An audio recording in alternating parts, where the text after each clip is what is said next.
Salut! Încep o nouă poveste. Povestea turei din Himalaya. Și, cum orice tură are un inițiator, el e Cătălin și ne-a convins să mergem în Himalaya. Discuțiile au pornit de prin octombrie și perioada aleasă de Cătălin a fost final de mai, început de iunie. Adunați la Vâstromski, am început să dezbatem mai în amănunt cum facem cu plecarea.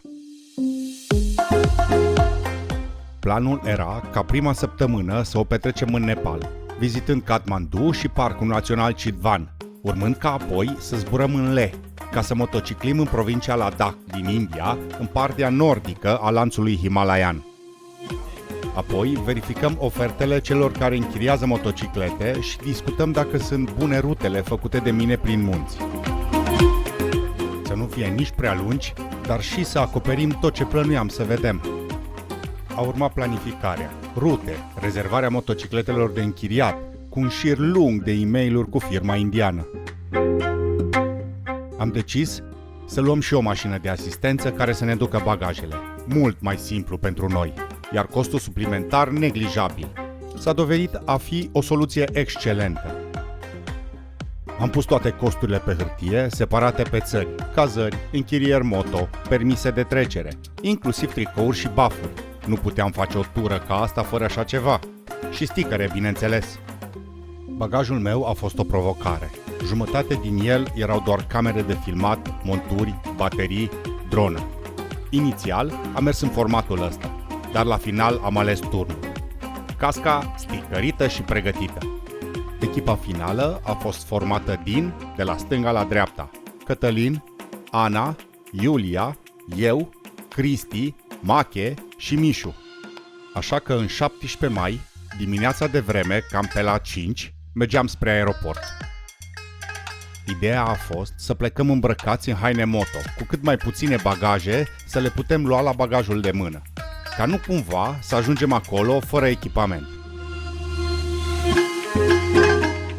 Doar Mișu a renunțat și a luat bagaj de cală. Și împreună cu Ana și Cătălin au pornit spre aeroportul Sibiu, de unde am zburat în München. Aici ne-am întâlnit cu Mache și Cristi, veniți de la București. După ce am sărbătorit întâlnirea, am plecat pe drumul de vreo 15 minute spre terminalul cu avion spre New Delhi. Un Airbus A380 enorm. Unde mergem? În India! To the airport.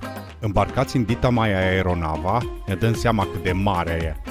Pe aripă puteai juca tenis cu piciorul fără grijă. Au urmat 7 ore de zbor cu filme, mâncare indiană și un domn îmbrăcat la costum ce mirosea crunt a curry. La intrare în India, având toate actele făcute, a trebuit doar să mai completăm niște formulare care se găseau peste tot și să luăm bagajul de cală.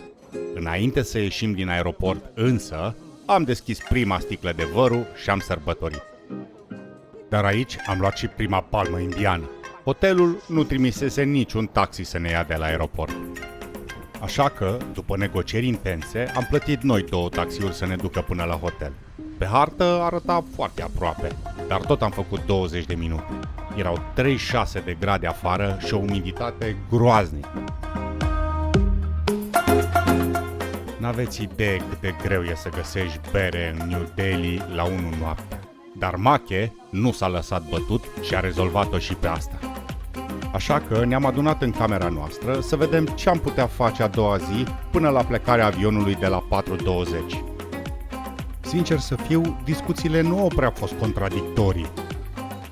După ce căldură era noaptea, am decis că vom ieși doar să căutăm o casă de schimb să luăm niște rupii și pe urmă... Direct, taxi și dunga.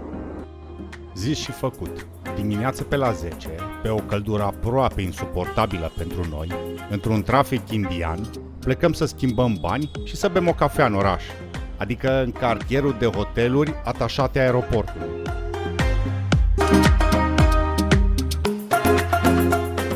Răbdarea ne-a fost scurtă și la 1 eram în aeroport la răcoare și bine am făcut, pentru că Cristi, aici în spate, avea la el Garmin Enrich Mini, depistat din fericire la check-in, așa că a trebuit să fugă la poșta indiană, oficiul din aeroport, să-l trimită acasă pachet și să vină înapoi cu AVB-ul ca să-i dea biletul de îmbarcare.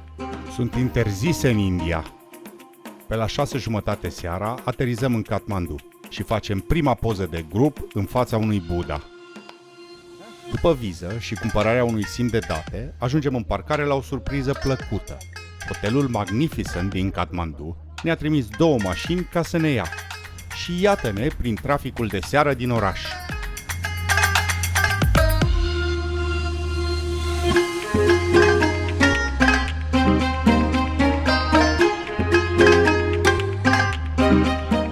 Când pe stânga, când pe dreapta, până când au finalizat cu o românească cu 2 mașini pe 4 benzi în plin trafic. Dar nimeni nu claxonează.